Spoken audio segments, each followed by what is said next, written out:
An organization well known for helping victims of crime is now being accused of victimizing its own employees. Current and former employees say managers have used racial, homophobic, and religious slurs, creating a toxic work environment. 11 Investigates' Aaron Martin discovered the board of directors has known about the allegations for more than a year, but employees say nothing has changed. One of my direct managers used a slur against an openly gay woman. The supervisors would call around like, are you able to make it? You know, it's scheduled for this time. We need more black people to go. Became more of a toxic situation, more of a racist situation.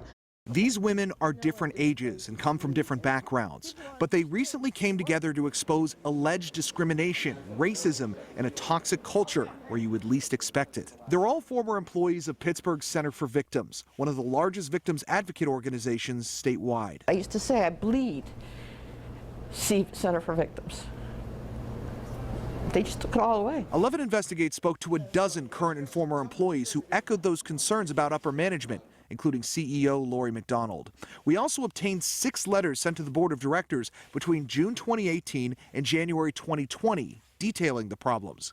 The most recent letter sent anonymously from current and former employees contained the most explosive allegations, raising concerns over racial and religious slurs used by management, including terms like stupid Jews, fat lesbians, and the N-word. When I heard that other staff members had sent out another letter, I was devastated that the culture continued. In a statement, McDonald and board president Lynn Griffin said the allegations are unsupported by evidence and, quote, appear to be designed to damage the center and inhibit its ability to serve its clients. Of the women who agreed to come forward, 3 were fired and a 4th left on her own. Now, 3 of those women showed 11 Investigates letters that they sent to the board of directors detailing what they called a toxic environment. Letters they say went unanswered. Molly Landcrone wrote her letter to the board shortly after leaving on her own in 2018. I think there was a part of me that absolutely thought they're going to have to stop and listen. Rhonda Pollard wrote hers after being fired following 21 years of service. They did absolutely nothing, and I hold the board accountable. Tasia McCargo's letter detailed what she felt was an unjust firing. It's an environment of fear, and if you're not a fearful person, you will not succeed there. In the statement, the Center for Victims says they took the letters seriously, quote, investigating the specific complaints, examining the state of employee morale, and reviewing the reasons for staff turnover. However, these women say they were never contacted by the board or an investigator, and sources say the toxic culture remains. Nobody us chose to leave. We had to, either by being fired or because they couldn't take it anymore.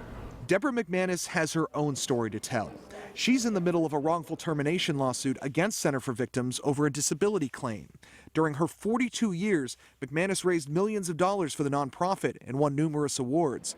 According to the lawsuit, she often worked from home for 7 years after a car crash left her with serious health issues. She was fired in February 2018 when the CEO claimed the arrangement was unfair to other workers. The center responded saying, quote, we believe we acted appropriately in this matter and we intend to defend our organization and its reputation against this lawsuit. These women say they still believe in the services Center for Victims provides. They just hope its workers will be treated better. We got text this morning from staff who said good luck, speak for us. And I think this group is trying to help them. Now, we've worked for more than a month on this report, speaking to current and former employees about what they saw and dealt with. Now, in that story, we also showed you several key excerpts from the Center for Victims. You can see the full statement on our website, WPXI.com. All right. Aaron, thank you very much for sharing that investigation with us tonight. We appreciate it.